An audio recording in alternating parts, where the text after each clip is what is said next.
California, con el maestro Sky Benson. Good morning, Master Sky. A pleasure to learn from you and that you transmitted to me a little bit about a lot of your knowledge. Your background that I've noticed, ninjutsu, in self-defense and fighting. You transmitted me a little bit without hurting me, although it gave me a cramp. you went the Dimak punch. It's kinetic energy transfer. So it's kinetics. So it's understanding the internal energies as well as the external energies. You're part of the Frank Duke's ninjutsu system. Yes. Could you tell us a little bit about the system and how ninjutsu is a form of martial art and how is it? How did the ninja or ninjutsu part that I grew up as a kid watching the ninja movies, which got me interested, fell in love with martial arts, and that's why I'm still researching martial arts. So first of all, the ninja, will never fight you one-on-one. Because ninja or ninjutsu is about stealth, is about invisibility, is about not being in front of you. It's about assassination. It's about deception and ghost. You don't see them. That's why they were called ninja, because you never see them. They were stealth. So there was never someone in front. Number two, they never wear black outfits. That's kabuki theater. That's what they do in the theater for fun. That's not, they look like me and you. They were gardeners and cooks and they work the fields as the ninja. They come out, things would happen, people don't know what happened. So, oh, there's ninja, which is ninpo of jujitsu. Ninpo, jujitsu, ninjutsu. So it's the battlefield art of jujitsu with ninpo, which is the making of the poisons, making of being stealth, being invisible, doing things not conformed. Interesting. And what you demonstrated to me yesterday in the Dimak punch, that when breaking bricks, stacked up bricks, like I don't know how many stacks, 7 or 8, and hitting the bricks and pointing the energy towards the end brick, or the second from the bottom up, the second brick, they break.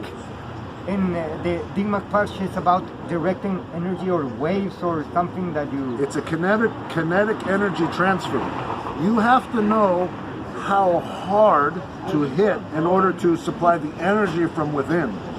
So once you have an idea of how to punch and how to use your force, you could determine how much force you want to give, right? So that directly translates, if you have a brick, you hit this hard.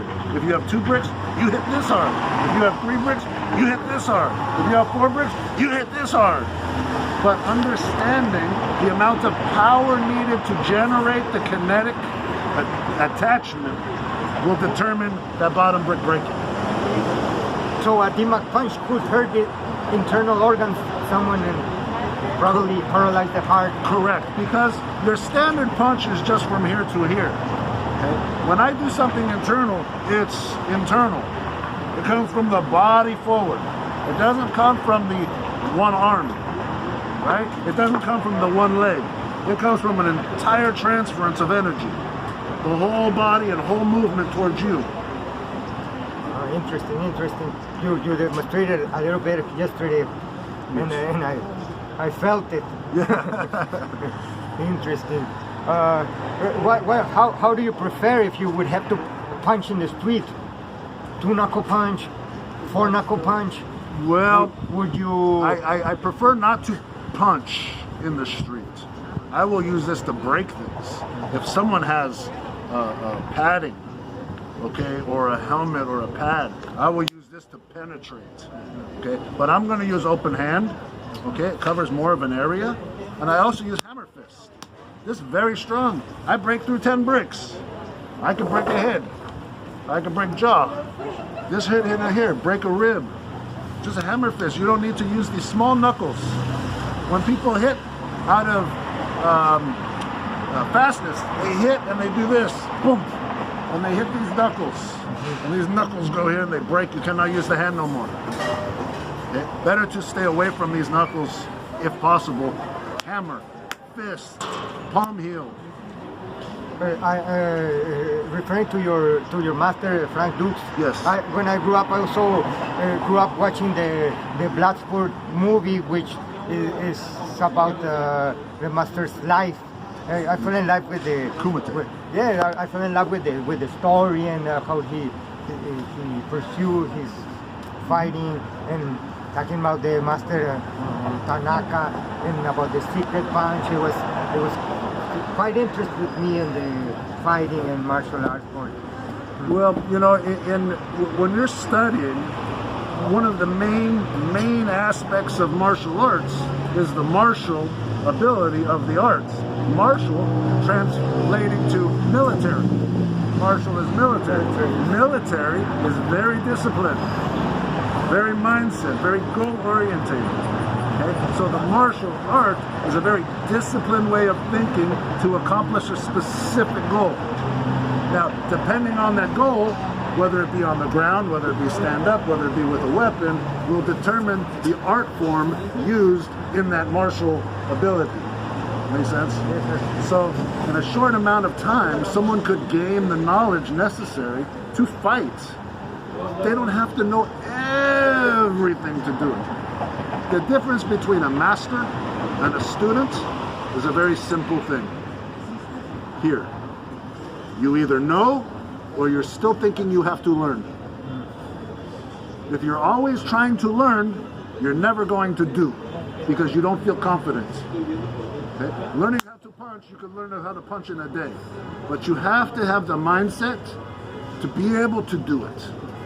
If you don't have that, you don't have nothing. You can practice all you want with forms, but if you've never been hit, the fight's over. The moment you get hit, everything goes out the window. Even the most experienced people, even in the ring, even on the mat, even fighting, street fighting, when you get hit, the game changes. So all the forms. Are you advocate on kata? Well, are you pro kata? I feel kata is okay to understand the movements, but to dedicate your life to kata, politicians. To dedicate your life to just kata is defeating the complete purpose of martial arts. Because throwing things in the air does not help you defend yourself. It only helps with exercise. So muscles have memory. So for muscle memory, we do forms. But that's not the martial arts. That's just exercise. I don't believe in techniques.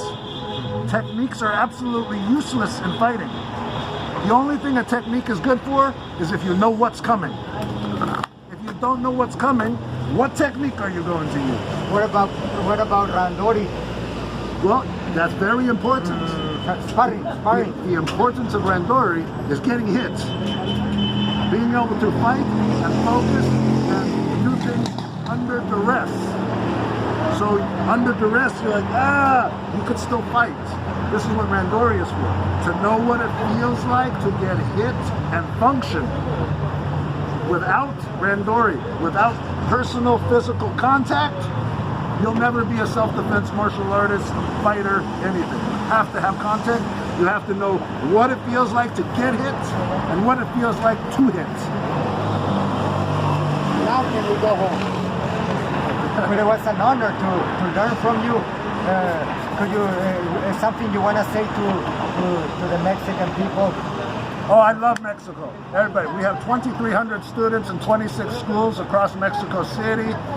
It's a wonderful place. I typically come 2, sometimes 3 times a year for teaching in Mexico City and all around. I love it. It's great, and I love the people. You guys are awesome. It was great, a humbling experience. Dimak Panchi gave me a cramp. You didn't hear no internal organs, hopefully, but No, I did. thank you for sharing with us. It was an honor, and hope to keep learning from you in the future. Thanks a lot, Master Sky Benson. Thank you. Gracias. Next time you come.